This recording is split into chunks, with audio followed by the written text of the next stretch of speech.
Welcome friends. तो देखिए last class में हमने क्वेश्चन नंबर 38 तक कंप्लीट कर लिया था। अब है हमारा क्वेश्चन नंबर 39। देखिए इसको हम सॉल्व करते हैं। Mister X is an employ of a company. He supply the following particulars of his income. Basic salary ₹20,000 per month. DNS allowances 50% of salary, where 50% of DA enter into pay for service benefit. It means 50% उसका क्या है, as per retirement benefit है। Marriage allowances ₹600 per month. Education allowances ₹270 per month. Allowances ₹90 per month per child. Bonus 1 month salary. Entertainment allowances ₹1,200 per month. He and his employer contribute at the rate 16% of his salary to recognized provident fund during 2021. He had received 2 month basic salary as advance, which was included in the income of previous year 2020 to 21. He is provided rent-free house owned by employer in city, population 11 lakh.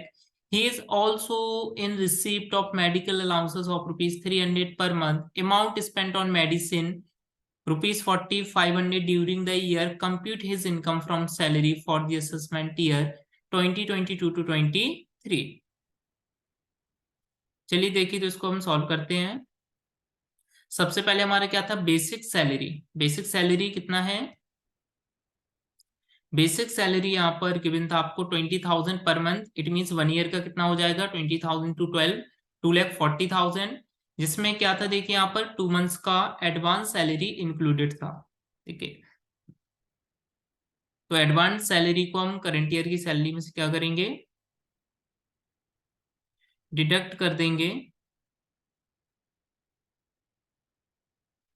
क्योंकि देखिए उसको क्या कर लिया गया है, previous year की income में इंक्लूड कर दिया गया है, इसलिए अब यहाँ पर हम एडवांस सैलरी को इंक्लूड नहीं करेंगे। इट मींस हमने पहले ही 2 मंथ्स का एडवांस ले लिया था, तो अब हमें, जिस पर हम पहले ही टैक्स पे कर चुके हैं 2021 में, इट मींस हमें अब 2022 टू 23 में इसको पे नहीं करना पड़ेगा। तो यहाँ पर हम क्या करेंगे, 240 में से 2 मंथ्स का सैलरी कितना होगा 20,000 पर मंथ के अकॉर्डिंग 40,000 इसको डिडक्ट कर देंगे। तो कितना सैलरी आ जाएगा करंट ईयर का, 2 लाख। डीएनएस अलाउंसेस आपका क्या होता है, फुली टैक्सेबल होता है। देखिए तो डीएनएस अलाउंसेस कितना है, 50% of basic salary. Basic salary कितनी है, 2,40,000। इसका 50% कितना होगा, 1,20,000। ये आ गया हमारा। Then marriage allowances. Marriage allowances fully taxable होता है। कितना गिवन था, देखिए 600 पर मंथ। तो 1 ईयर का कितना होगा, 600 इंटू 12 कितना आ जाएगा, 7,200। ठीक है। देन हम देखेंगे एजुकेशन अलाउंसेस। एजुकेशन अलाउंसेस कितना रिसीव हो रहा था, ₹270 पर मंथ। ठीक है, कितना हो रहा था, ₹270 पर मंथ यहाँ पर रिसीव हो रहा। एंड पर चाइल्ड कितना रिसीव हो रहा है, 90। It means 9 3 27। तो यहाँ पर 3 चाइल्ड को एजुकेशन अलाउंसेस रिसीव हो रहा है, पर चाइल्ड कितना, ₹90। और एग्जाम्प्ट कितना होता है आपका एजुकेशन अलाउंसेस, ₹100 पर मंथ पर चाइल्ड क्या होता है, एग्जाम्प्ट होता है। ठीक है, इट मींस यहाँ पर 1 चाइल्ड का जो एजुकेशन अलाउंसेस है वो क्या होगा, टैक्सेबल होगा। तो ₹90 पर मंथ क्या हो जाएगा, एक चाइल्ड का टैक्सेबल होगा। तो इसको हम 12 से मल्टीप्लाई कर देंगे, तो 1 ईयर का आपका अमाउंट निकल के आ जाएगा। ठीक है, तो 19 into 12 आपका कितना हो जाएगा, 1080। क्लियर। तो ये आपका 1 चाइल्ड का टैक्सेबल एजुकेशन अलाउंसेस आ गया। देन आपका बोनस टैक्सेबल होता है फुली। बोनस कितना था, 1 मंथ सैलरी के इक्वल। तो सैलरी कितनी थी 1 मंथ की, 20,000। बोनस आ गया। देन एंटरटेनमेंट अलाउंसेस, ये कितना गिवन था, 1,200 पर मंथ। तो 1 ईयर का कितना आ जाएगा, 14,400। 12 से मल्टीप्लाई कर देंगे क्योंकि हम 1,200 को। देन जो रिकॉग्नाइज प्रोविडेंट फंड में कॉन्ट्रीब्यूशन है वो एम्प्लॉयर का कितना एग्जाम्प्ट रहता है, एम्प्लॉय की सैलरी के 12% तक। इट मीन्स जितना भी एक्सेस कॉन्ट्रीब्यूशन होगा over 12% of employ salary by the employer, वो क्या होगा, आपका टैक्सेबल होगा। चलिए तो देखिए यहाँ पर आपका टैक्सेबल कितना होगा। तो पहले तो हम देखेंगे कि सैलरी के पर्पज से क्या क्या इंक्लूड होता है जब हम आरपीएफ का वैल्यूएशन करते हैं। जिसमें हमारा आता है basic salary and DNS allowances if given as per terms of employment और retirement benefit and commission based on fix percentage. तो कमीशन तो यहाँ पर है नहीं, देखिए डीएनएस अलाउंसेस है। तो अब डीएनएस अलाउंसेस में भी आपका केस गिवन था कि 50% ऑफ डीए एंटर इनटू पे for service benefit. It mean जो 50% है वो क्या है, एज पर रिटायरमेंट बेनिफिट है, तो सिर्फ हम 50% यहाँ पर इंक्लूड करेंगे डीएनएस अलाउंसेस के amount for the calculation of RPF. तो 120 का 50% कितना आ जाएगा, 1,20,000 का 60,000, तो सैलरी कितनी हो जाएगी। देखिए यहाँ पर हम बेसिक सैलरी पूरी 1 ईयर की ही इंक्लूड करेंगे, ठीक है। तो 240 प्लस 60,000 हमारा क्या आ गया, डीएनएस अलाउंसेस। तो इसका 12% तक तो एग्जाम्प्ट होता है एम्प्लॉयर का कंट्रीब्यूशन, बट कंट्रीब्यूट कर कितना रहे थे एम्प्लॉयर और एम्प्लॉय दोनों, 16%। इट मीन 4% क्या होगा, टैक्सेबल होगा। तो 240 प्लस 60,000 कितना हो जाएगा, 3 लाख। 3 लाख का हम निकालेंगे 4%, जिसके अमाउंट निकल के आएगा 12,000। क्लियर है, सिर्फ हमें एम्प्लॉयर का पार्ट देखना है कि वो एम्प्लॉय की सैलरी की 12% से कितना एक्सेस कॉन्ट्रीब्यूट कर रहा। देन मेडिकल अलाउंसेस, देखिए कितना रिसीव हो रहा था, 300 rupees per month, and medicine पर कितना एग्जाम वो स्पेंड किया उसने, 4,500। तो मेडिकल अलाउंसेस फुली टैक्सेबल होता है, चाहे उसने मेडिसिन पर भी कितना ही स्पेंड किया हो। इट मीन 300 इंटू 12, 1 ईयर का कितना आ जाएगा, 3,600, पूरा का पूरा आपका टैक्सेबल होगा। क्लियर। देन हम बात करेंगे रेंट फ्री हाउस की। तो जो रेंट फ्री हाउस जो मिला है एम्प्लॉय को, वहां की पॉपुलेशन कितनी हो सिटी की, 11 लाख, ठीक है। तो जब सिटी की पॉपुलेशन 10 लाख से अबव हो बट 25 लाख से कम हो या 25 लाख तक हो, तो कितना परसेंट टैक्सेबल होता है, 10% ऑफ सैलरी, ठीक है। तो जो value of rent free house होगी टैक्सेबल, वो कितनी होती है, सैलरी का 10% होता है अगर पॉपुलेशन 10 लाख से ज्यादा है बट 25 लाख तक है या उससे कम है। तो यहाँ पर अब हम देखेंगे सैलरी के पर्पज से इंक्लूड क्या क्या होता है जब हम रेंट फ्री हाउस का वैल्यूएशन करते हैं। तो सैलरी के पर्पज से आपका इंक्लूड होता है बेसिक सैलरी, जो कि कितना है, 2,40,000, एंड आपका all taxable allowances except DA. DA कब इंक्लूड होता है, जब वो as per terms of retirement benefit हो। तो यहाँ पर देखिए डीए टोटल था 1,20,000, इसका 50% as per terms of retirement benefit था, तो 60,000 डीए इंक्लूड हो जाएगा। देन सारे टैक्सेबल अलाउंसेस आपके और जो पेमेंट होते हैं मॉनिटरी, वो इंक्लूड होते हैं आपके रेंट फ्री हाउस के वैल्यूशन। तो 7,200 आपका मैरिज अलाउंसेस आ जाएगा, ये भी टैक्सेबल है। एजुकेशन अलाउंसेस 1,080, ये भी इंक्लूड हो जाएगा। 20,000 बोनस मॉनिटरी पेमेंट, ये भी इंक्लूड होगा। एंड एंटरटेनमेंट अलाउंसेस, ये भी टैक्सेबल है, ये भी आपका इंक्लूड हो जाएगा। एंड मेडिकल अलाउंसेस, ये भी 3600 इंक्लूड होगा। तो टोटल आएगा सैलरी 3,46,280 रुपीज। इसका 10% कितना होगा, 34,628 रुपीज। तो ये आपका टैक्सेबल वैल्यू आ गया रेंट फ्री हाउस का। देन अब हम टोटल कर देंगे सभी का, तो ग्रॉस सैलरी निकल के आ जाएगी 4,12,908 रुपीज। देन इसमें से स्टैंडर्ड डिडक्शन लेस होगा अंडर सेक्शन 16, कितना, 50,000 रुपीज का होता है, ठीक है। तो आपका इनकम फ्रॉम सैलरी जो टैक्सेबल होगा वो कितना निकल के आएगा, 3,62,908 रुपीज, ठीक है। क्लियर है, चलिए देखिए अब नेक्स्ट क्वेश्चन करते हैं। क्वेश्चन नंबर 40, देखिए यहाँ पर क्या क्या गिवन है। श्रीमती मोहन रानी is an employee of a private college in Delhi. She is in the grade of rupees 27,000, 1,200, 45,000. Since 1st January 2020, she gets rupees 15,000 per month as DNS allowances and city compensatory allowances rupees 200 per month. And as she has been provided with a furnished accommodation by the college. The college is not the owner of this house. The rental value of the house is rupees 6,000 per month and furniture costing rupees 24,000 has also been provided by the college. She has been given a small car which in addition to college work is used by her for her private purpose also. The driver's remuneration and all the expenses relating to the use of the car are borne by the college. She has been provided with the facility of a gardener, a watchman, and a servant who are paid by the college at the rate 150, 1,200, and 800 per month, respectively. She contributes 10% of her pay to the recognized provident fund, towards which the college contribute 8%. She paid employment tax rupees 500 during the year. Assuming that the salary becomes due on 1st of the next month, compute her taxable income under the head salary for the assessment year 2022 to 23. देखिए तो यहाँ पर पे grade given है, कितने कितने given है, 27,000, 1200 and 45,000। It means 27,000 में 1200 पर ईयर तब तक ऐड होता जाएगा जब तक वो 45,000 तक रीच नहीं होगा। ठीक है, क्योंकि कब से स्टार्ट होना है, 1 जनवरी 2020 से स्टार्ट होगा। ठीक है, चलिए तो देखिए हम प्रीवियस ईयर की इसके अकॉर्डिंग सैलरी कैलकुलेट करते हैं कितनी होगी। ठीक, देखिए तो यहाँ पर आपका प्रीवियस ईयर का सैलरी कितना हो जाएगा। देखिए 1 जनवरी 2020 को सैलरी कितना था, 1 जनवरी 2020 को सैलरी है हमारा 27,000।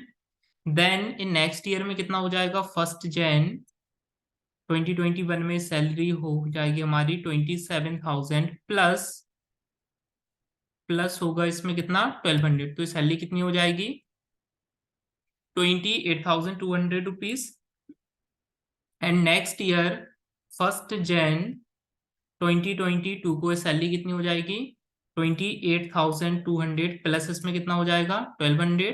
ठीक है, तो सैलरी हो जाएगी आपकी 29,400 रुपीज। ठीक, देखिए तो ये सैलरी निकल आई है कब से कब तक की। ये सैलरी हमारी 1 जनवरी 2020 को कितनी थी 27,000 रुपीज। देन ये 2021 में कितनी हो गई सैलरी 28,200 रुपीज। एंड 2022 में सैलरी हो गई आपकी 1 जनवरी से 29,400। तो हमें देखना है प्रीवियस ईयर का, क्योंकि हम किस असेसमेंट ईयर का वैल्यूएशन करना है 22 to 23। इट मीन्स हमें सैलरी कब से कब तक की देखनी पड़ेगी, 1 अप्रैल 2021 से लेकर के हमें 31 मार्च 2022 तक की सैलरी यहाँ पर कैलकुलेट करनी पड़ेगी। ठीक है, चलिए देखिए तो इसको हम कैलकुलेट करते हैं अब। तो यहाँ पर एक चीज देखिए, अब जो सैलरी है वो कब ड्यू हो रही है, 1 day of next month. Means जो सैलरी है इट मीन्स की जैन की सैलरी कब मिलेगी, फेब में, फेब की मार्च में, मार्च की 1 अप्रैल को। मीन्स जो सैलरी है मंथ की वो कब मिल रही है, नेक्स्ट मंथ के 1 डे को। ठीक, क्लियर हुआ कि जैसे लाइक दिसंबर की सैलरी है तो वो कब मिल रही है 1 जैन को। तो इट मीन्स आपका हम सैलरी कब से कब तक का लेना है, 1 अप्रैल 2021 से लेकर के 31 मार्च 2022 तक का। तो 1 जनवरी से सैलरी कितनी हो गई थी 2022 में 29,400। तो जैन की सैलरी कब मिलेगी, फेब में, फेब की मार्च में। ठीक है, एंड मार्च की अप्रैल में। इट मीन्स जो जनवरी में सैलरी मिलेगी वो किस मंथ की होगी, दिसंबर वाले की। तो यहाँ पर जो 29,400 वो सिर्फ कितने मंथ्स की मिलेगी, फेब और मार्च की। तो फेब और मार्च का आपके आ जाएगा 29,400।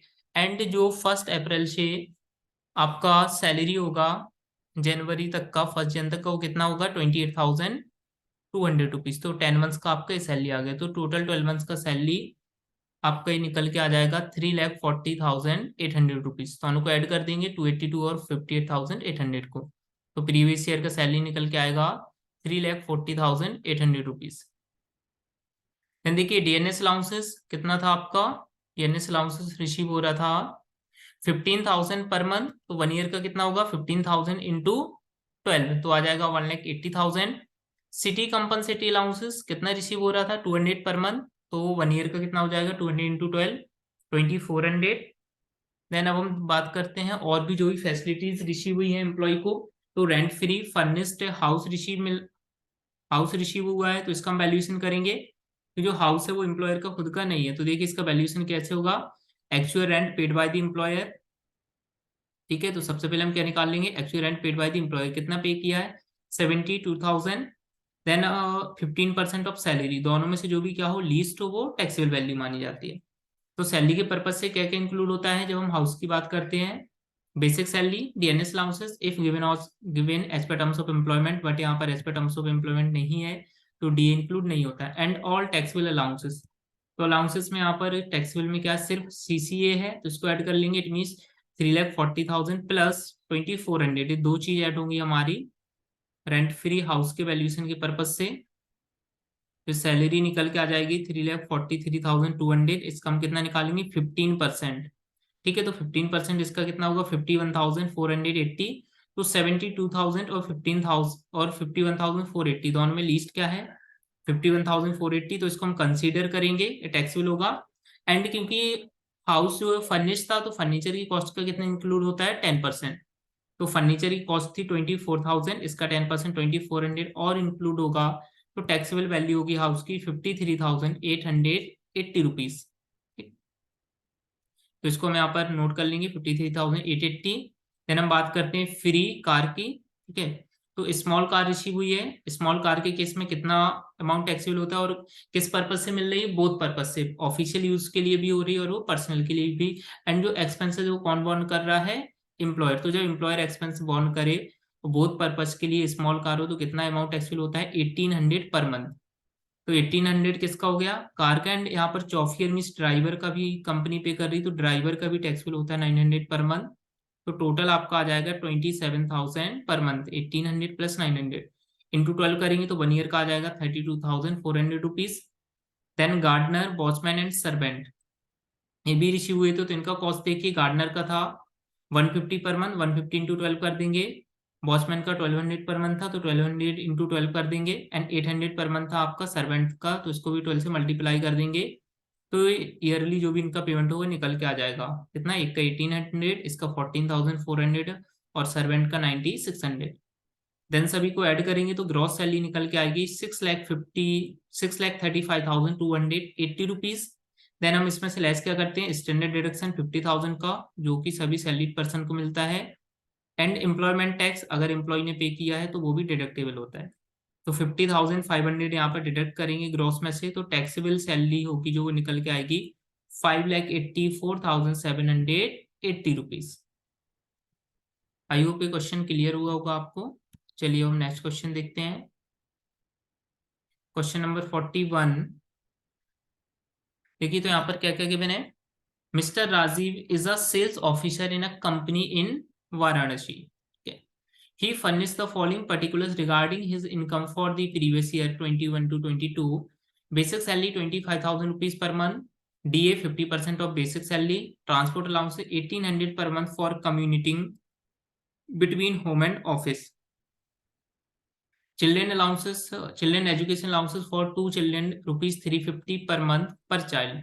He spent 10,000 towards the tuition fee of his children. The company has provided him with a rent-free accommodation for which the company paid an annual rent of rupees 70,000. The company has provided the amenities of free lunch and free refreshment in office, the cost of which is 60 rupees and 30 rupees per day respectively for 300 days. The company has given him a laptop costing 60,000 for office and personal use. The company transferred a car to him for rupees 2,50,000 on 1st August 2021. This car was purchased by the company for rupees 5 lakh on 1st July 2019. The company contribute 15% of his salary and DNS allowances to his recognized provident fund. Interest credited to this fund at the rate 10% was rupees 60,000 during the previous year. Okay. He received arrear of salary untaxed relating to previous year 2021 rupees 40,000. Compute his taxable income from the salary for the assessment year 2022 to 23. चलिए तो हम इसको solve करते हैं। सबसे पहले basic salary कितनी थी? 25,000 पर मंथ, तो 25,000 इंटू 12 कितना आ जाएगा?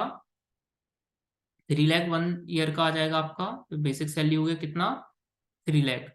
Then DNS allowance 50% of salary था, 3 लाख का 50% 1,50,000 आ जाएगा। ट्रांसपोर्ट अलाउंसेस फुली टैक्सेबल होता है, कितना था? 1,800 पर मंथ, तो 1,800 इंटू 12 करेंगे तो ट्रांसपोर्ट अलाउंसेस निकल के आ जाएगा हमारा 21,600। ठीक है।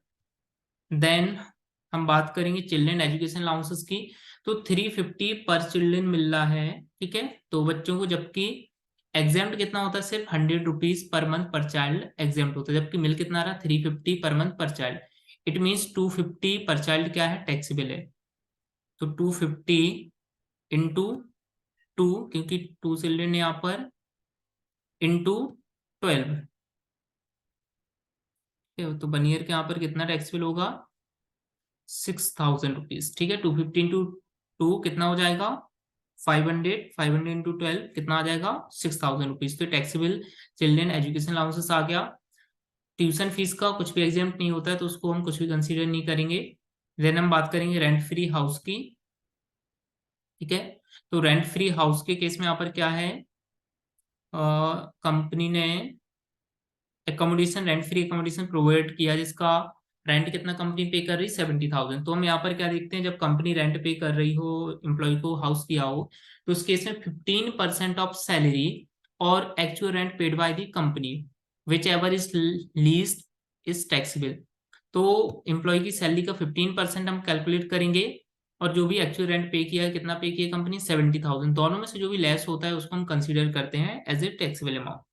तो सैलरी के पर्पज से क्या इंक्लूड होता है, बेसिक सैलरी और आपका DNS allowances if given as per terms of employment और पार्ट ऑफ सैलरी, और ट्रांसपोर्ट और ऑल टैक्सेबल अलाउंसेस। तो यहाँ पर ट्रांसपोर्ट अलाउंसेस टैक्सेबल आ जाएगा, एजुकेशन अलाउंसेस टैक्सेबल है, ये भी आपका कंसिडर हो जाएगा। इट मीन सैलरी कितनी होगी, 3 लाख प्लस 150 प्लस 21,600 प्लस 6,000। इसका 15% आपका अमाउंट निकल के आएगा 4,50,000 प्लस 21,600 प्लस 6,000। देन हम इसका निकालेंगे 15%, तो ये आएगा 71,000। इसका 15% आएगा 71,640 रुपीज, ठीक है। और एक्चुअल रेंट कंपनी पे कितना कर रही, सिर्फ 70,000। तो दोनों में से जो लीस्ट होता है कम अमाउंट का, तो उसको हम कंसिडर करते, तो हम 70,000 को यहाँ पर कंसिडर करेंगे, ठीक। देन हम बात करेंगे फ्री लंच। तो फ्री लंच कितना एग्जाम्प्ट होता है, जो मील है वो 50 रुपीज पर डे एग्जाम्प्ट होता है, जबकि रिसीव कितना हो रहा है, 60। तो यहाँ पर it mean 10 rupees per day taxable होगा। कितने वर्किंग डेज के लिए मिल रहा, 300 डेज के लिए मिल रहा, तो 10 × 300 3,000 टैक्सेबल होगा। एंड जो रिफ्रेशमेंट है वो क्या होता है, टैक्स फ्री होता है, तो रिफ्रेशमेंट का कुछ भी अमाउंट टैक्सेबल नहीं होगा। देन लैपटॉप, यूज लैपटॉप मिला है तो वो भी आपका टैक्स फ्री होता है, उसको भी हम कंसीडर नहीं करेंगे। देन हम बात करते हैं कार की।